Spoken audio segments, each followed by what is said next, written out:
नमस्कार श्रद्धालुओं। आज हम माघ मास का चर्चा करते हुए इसके 21वें अध्याय का श्रवण करेंगे।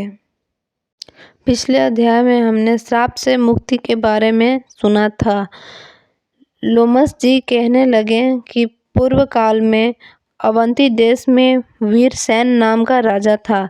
उसने नर्मदा के किनारे राजसूय यज्ञ किया और अश्वमेध यज्ञ भी किए, जिसके खंभे सोने के बनाए गए। ब्राह्मणों को अन्न का बहुत सा दान किया और बहुत सी गौवें, सुंदर वस्त्र और सोने के आभूषणों से युक्त दान दी।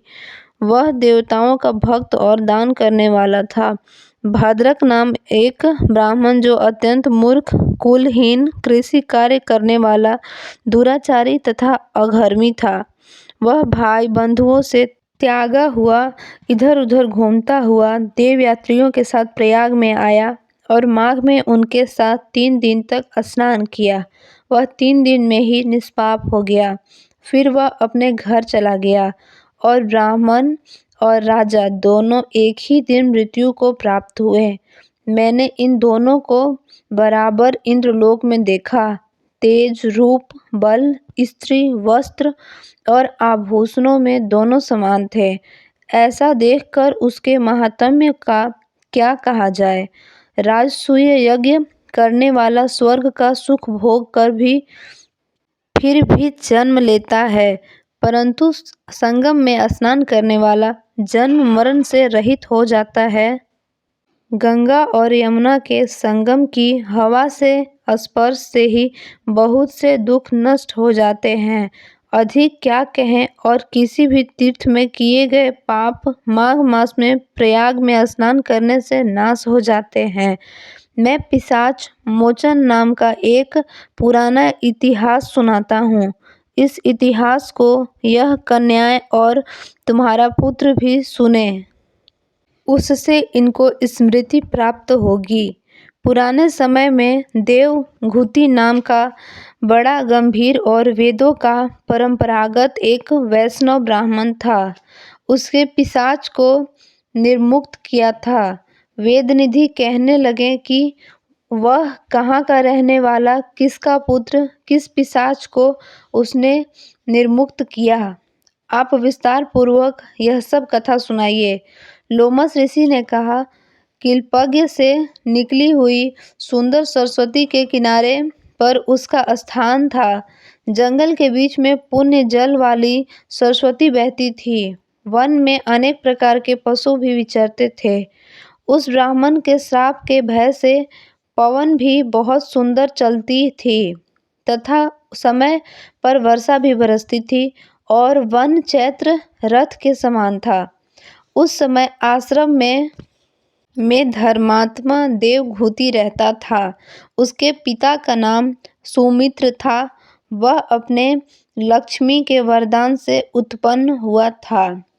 वह सदैव आत्मा को स्थिर रखता, गर्मी में अपने नेत्र सूर्य की तरफ रखता, वर्षा में खुली जगह पर तपस्या करता, हेमंत ऋतु में सारस्वत सरोवर में बैठता और त्रिकाल संध्या करता। जितेंद्रिय और सत्यवादी भी था। अपने आप से गिरे हुए फल और पत्तियों का भोजन करता था। इसका शरीर सूख कर केवल हड्डियां मात्र रह गई थी। इस प्रकार उसको तप करते हुए वहां पर 1000 वर्ष बीत गए। तप के प्रभाव से उसका शरीर अग्नि से समान प्रज्वलित था। विष्णु की प्रसन्नता से ही वह सब कर्म करता। दधीचि के वरदान से ही वह श्रेष्ठ वैष्णव हुआ था। उस समय उस ब्राह्मण ने वैशाख महीना की एकादशी को हरि की पूजा कर उनकी सुंदर स्तुति तथा विनती करी। उसकी विनती सुनकर भगवान उसी समय गरुड़ पर चढ़कर उसके पास आए।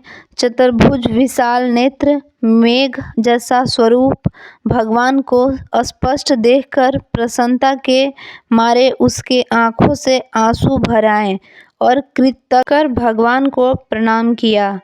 उसने अपने शरीर को भी याद न रखा और भगवान के ध्यान में लीन हो गया। तब भगवान ने कहा कि हे देवदूती, मैं जानता हूँ कि तुम मेरे परम भक्त हो। मैं तुमसे अति प्रसन्न हूँ, तुम वर मांगो।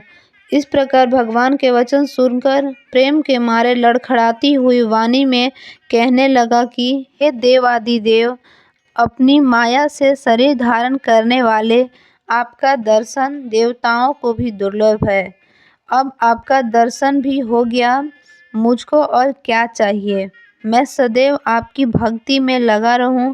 भगवान उसके वचन सुनकर कहने लगे कि ऐसा ही होगा, तुम्हारे तप में कोई बाधा नहीं पड़ेगी। जो मनुष्य तुम्हारे कहे गए स्रोत को पढ़ेगा, उसकी मुझ में अचल भक्ति होगी, उसके धर्म कार्य सांगोपांग होंगे और उसकी ज्ञान में परम निष्ठा होगी। इस प्रकार 21वां अध्याय समाप्त होता है। मिलेंगे अगले अध्याय के साथ। हमारे चैनल को लाइक एंड सब्सक्राइब करें। बहुत बहुत धन्यवाद।